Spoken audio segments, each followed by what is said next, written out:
வணக்கம். இன்றைக்கி வீடியோவில் என்ன பார்க்க போகிறோம்னா, நண்டு தொக்கு.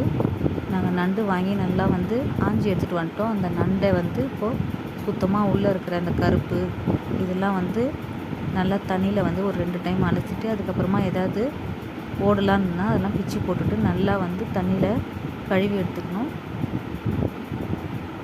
கையில் அந்த ஓடெல்லாம் குத்தாமல் பார்த்து பொறுமையாக எடுக்கணும். வேக வேகமாக எடுத்தோன்னா ஓடெல்லாம் குத்திக்கும். அவ்வளோதான். இந்த நண்டை சுத்தம் பண்ணி எடுத்து வச்சுக்கிட்டு நம்ம இன்றைக்கி நண்டு தொக்கு செய்ய போகிறோம்.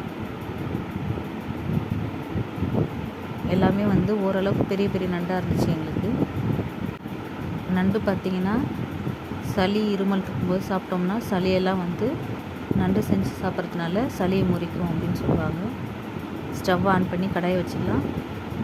5 டீஸ்பூன் எண்ணெய் ஊற்றிருக்கேன். எண்ணெய் சூடானதும் கடுகு, இஞ்சி பூண்டு தட்டி போட்டுட்டு, பெரிய வெங்காயம் ஒரு 3 பெரிய வெங்காயம் கட் பண்ணி சேர்த்துக்கிறேன். நல்லா வதங்கி வரட்டும்.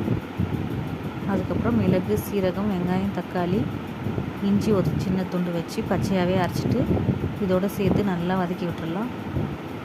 நல்லா வதங்கி வரட்டும். சுத்தம் பண்ணி வச்ச நண்டு இப்போ நம்ம சேர்த்துக்க போகிறோம். கூடவே ஒரு பெரிய சைஸ் தக்காளியும் சேர்த்து நல்லா வதக்கி விட்டுடலாம். இதெல்லாம் நல்லா வதங்கி வந்ததுக்கப்புறம் நம்ம நண்டு சேர்த்துக்கணும். நண்டு கிடைக்கும் போதெல்லாம் நம்ம அடிக்கடி நண்டு சேர்த்துட்டு வந்தோம்னா சளி டைம், இப்போது பனி டைம்ங்கிறதுனால சளியெலாம் இருக்கும்போது முறிஞ்சிடும். நண்டை சேர்த்துருவோம். கிளறத்துக்கு உங்களுக்கு நண்டு வசதியாக இல்லைன்னா நண்டை உடச்சி கூட செய்யலாம். ஆனால் நண்டு முழுசாக போட்டு செய்யும்போது ரொம்ப டேஸ்ட்டாக இருக்கும், பார்க்கவும் அழகாக இருக்கும். ஒரு தக்காளியும் பச்சையாகவே சேர்த்து அரைச்சி ஊற்றிக்கலாம். கூடவே தேவையான அளவுக்கு மிளகாய்த்தூள் அவங்கவுங்க காரத்துக்கு ஏற்ப சேர்த்துக்கலாம். காரம் கூட வேணும்னா கொஞ்சம் எக்ஸ்ட்ரா சேர்த்துக்கலாம்.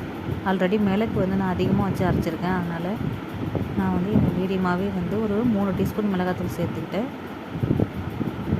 மிளகாய்த்தூள், மஞ்சத்தூள், உப்பு இதெல்லாம் சேர்த்து நல்லா கிளறி விட்டுட்டு நண்டு மூழ்கிற அளவுக்கு தண்ணி வச்சுட்டு நல்லா சுண்டி வந்ததுக்கப்புறமா ஸ்டவ்வை ஆஃப் பண்ணிடலாம்.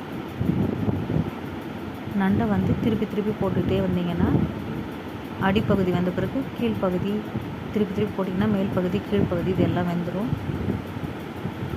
இந்த நண்டு பார்த்திங்கன்னா சாதத்தோடும் சாப்பிட்லாம், இட்லி, தோசை, சப்பாத்தியோடு சாப்பிட்றதுக்கு ரொம்ப ரொம்ப நல்லாயிருக்கும்.